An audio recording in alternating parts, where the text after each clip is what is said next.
Here to discuss the benefits of reimagining what the work week looks like, please welcome Joe O'Connor. If you want to attract and retain the best talent, you need to offer people a better life. Is it not crazy that for all of the talk that we've had on this stage, for all of the focus, for all of the emphasis, for all of the ambition, that we are expecting our teams to learn and adopt AI off the side of the desk?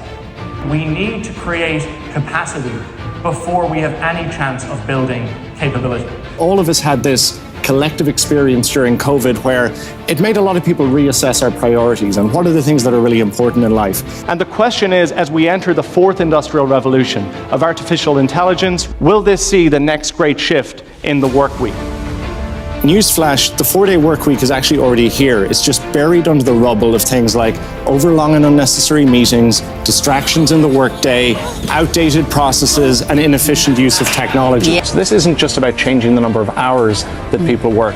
It's also about fundamentally changing the way that people work. We're heading towards a world where humans are not going to be able to compete with AI when it comes to process speed, task completion, volume. It seems counterintuitive. How do they manage to produce the same, and in many cases even better outcomes in less time?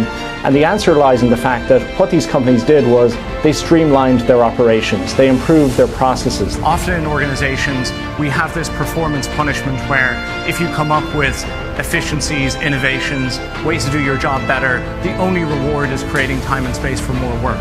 There's almost no point competing with a machine that can infinitely scale a process by however many percent. So squeezing an extra 1 or 2% points of efficiency out of a human becomes pointless. And so there needs to be this shift towards a focus on effectiveness, which is about quality of decision making and judgment, connection and relationships, creativity.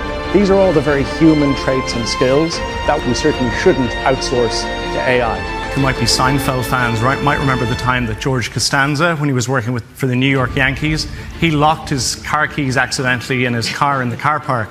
And his boss saw his car every morning when he was going to work. He saw it every evening when he was leaving, so he thought George must be burning the midnight oil. So when George was taking an unapproved vacation, he was giving him a promotion.